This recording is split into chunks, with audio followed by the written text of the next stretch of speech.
زیرا که مقصد از آفرینش ما و شما جوانای عزیز این عبادت و خداشناسی است.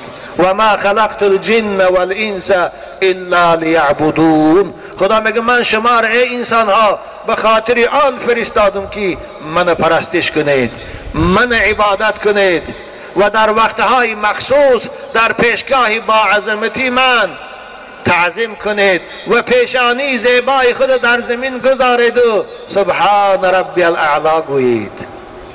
خدا رحمت کنه جلال الدین بلخی مولانای روم میگوید زندگی مقصود بهری بندگی است، زندگی بی بندگی شرمندگی است. مقصد از زندگی خوردن خواب رفتن نیست، مقصد از زندگی فقط کار کردن و خواندن نیست، مقصد از زندگی یک جای با اونها باز عبادت خدا هم هست.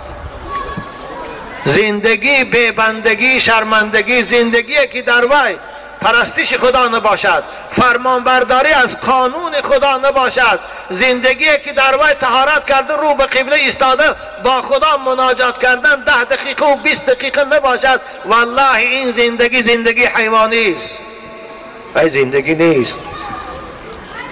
شرم دارد باید جوانی زیبایی که به این قامت زیبا، به این لباسای خوشرو، به این چهره زیبایی که خدا او را داده است، در اصل 2 قطره آب بود، او را داده است در پیشگاه این خدا سجده نمی کند. شرم دارد باید او و این ناشکر است.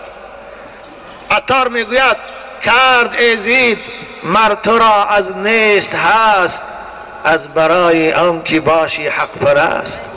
برای چی ما را خدا خلق کرد؟ برای همین گشتن؟ برای در دیسکوتک روز گذراندن؟ برای در بیلیارد کلوب ها بیلیارد بازی کردن؟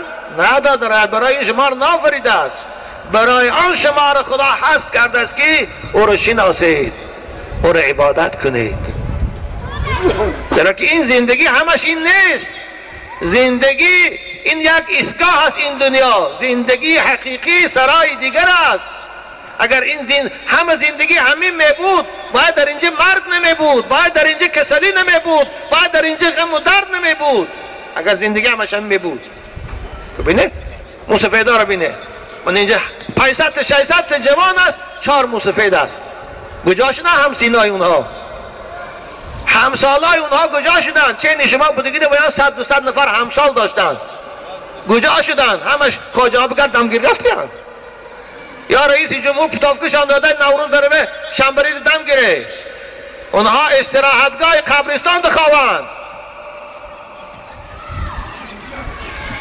و این دنیا جایی همیشه، این دنیا موقتا یک ایستگاه است، ما در وی هم کار میکنیم هم بندگی میکنیم، حیات ابدی خود در آخرت آباد میکنیم. خدا رحمت کنه. مولانا میگوید یک جای دیگر رشته چشم بکشا اگر چشم تو صاحب نظر است، چشم بکشا اگر چشم تو صاحب نظر است، زندگی از پی تعمیر جهانی دیگر است. این زندگی برای آباد کردن بستانسرای بهشت است، برای این نیست. و ما خلقت الجن والانس الا لیعبدون.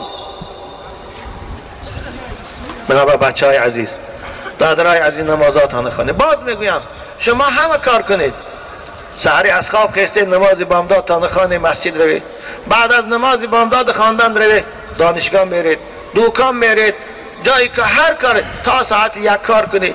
یکی شد باز در همون جایی که کار دارید یا مسجد تان نزدیک، امروز در هر قدم الحمدلله مسجد است، روید طهارت کنید مسجد پیشین تان خانه، بعد یا با کار کنید، با ورزش بدن کنید، با بازی کنید، با خرسندی کنید، با نماز عصر که شام شد با طهارت کنید روید نمازاتان خانه. اسلام برای شما هیچگاه خرسندی رو من نکرده است، هیچگاه ورزش بدن من نکرده است، هیچگاه بازی رو من نکرده است، هیچگاه خنده رو من نکرده است، هیچگاه کار کردن من، همش برای شما اجازه است. فقط یک جایی با این 10 دقیقه خدا را هم عبادت کنید. خدا این از شما میخواهد. نماز کلید جنت است، نماز قیمت بهشت است، نماز خوشنود کنندی رحمان است، نماز شکنندی قامت شیطان است، نماز کارخانه انسان سازی است. انسان بد اخلاق خوش اخلاق میکند، انسان جنایتکار اصلاح میکند، انسان بیرحم حقیقی اگر نمازخوان شود دلسوز و مهربان میکند، انسان بد زبان خوش زبان میکند، زیرا که قرآن میگه ان الصلاة تنها عن الفحشاء والمنکر. خلاصی کلام دادرای عزیز و خواهرایی که صدای من میشن در این اطراف، نماز فرقی بین مومن و کافر است. کسی نماز میخواند وای مسلمان است، کسی نماز نمیخواند وای مسلمان نیست. این آخرین سخن من و سخن فصلش هم تمامش هم آخرش هم همین است. نماز میخواندگی ها مسلمانند، نماز نمیخواندگی ها مسلمان نیستند، اگرچه خودش مسلمان هم گوید. بنابراین نماز کاتان خوانید. پیغمبر خدا این اعلان خوشم کردیم، من نکردم. پیغمبر با شما اعلام میکند بین العبد و بین الکفر ترک الصلاة. بنابراین نمازاتان خوانید. بچه های عزیز، بعضی روایت ها در النظر فی وجه الوالدین عبادتون، نگاه کردن به محبت به روی پدر و مادر عبادت است. وقتی که شما همون مادری که پیر شده است و روحاش جنجله شده است، پشله شده، چشماش خلدک دارد، همون مادر به محبت نگاه کن، آبای چشم با دستورمالی که صد تازه کن. این حکم نماز خواندن دارد برای تو. زیرا همون مادری که امروز چشماش خلدک گرفته است، همون مادر بود که تو را در رحمش 9 ماه تربیت کرد. همون مادر بود که در وقتی به دنیا آمدن تو با مرد دست به گریبان شد. همون مادر بود که برای شیردهی تو 2 سال خواب برای خودش حرام کرد. حالا در کوچاک‌ها میبینم بعضی مادرای عزیز در آغوششان بچی 2 ساله 3 ساله‌شان قشاق کردگی پیاده رفته ایستادی‌اند. و این مادر است.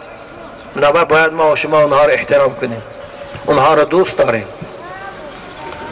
پروردگار در قرآن با شیوه های گوناگون ما و شما را، بچه ها، امر میکند به احترام پدر و مادر، به خدمت پدر و مادر. امروز من میدانم اکثر جوانای ما از سبب که از اسلام دور شدیان، از مسجد دور شدیان، پدر و مادرشان احترام نمیکنند.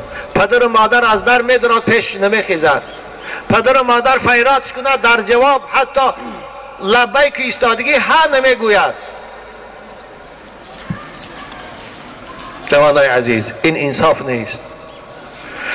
شما امروز احترام پدر و مادر کنه، فردا در وقت پیری بچه هاتون حرمت میکنن. امروز شما دعای اونها رو گیرید، فردا در وقت پیری بچه هاتون دعای شما رو میگیرن. امروز شما پدر و مادر از در آمد پیش اونها راستا خیزید، از خودتان بالا گذرانشی نمید، فقط در وقت پیری بچه هاتون شما را پیشواز بگیرن، از خود بالا میشنانند. این قرض است. هر چی کردی با پدر آن را ببینی از پسر. یکی امروز با غرور بای بچگیت، با غرور منصبت، با غرور ماشین و مرسدست، با غرور پهلوانیت بیچاره پدر موسفیت دیوانه حساب کنی، مادری پیرت دیوانه حساب کنی، کاردار نشه به من گویی فقط نغز دان که تو در پیش بچه هات از این دیوانه تر حساب میشوی. جای تو خانه بی صاحب است. در که امروز برای تو پدر و دیوانه حسابه، تو فردا برای بچه دیگه در این خانه مناسب نیستی. همون روز که از کار مونده میبره در خانه بی صاحبه میپرتاد، انا اونجا عمر بگذرانی و نمیخواد در این خانه تو رو بینید و طبیعتش خیره شود.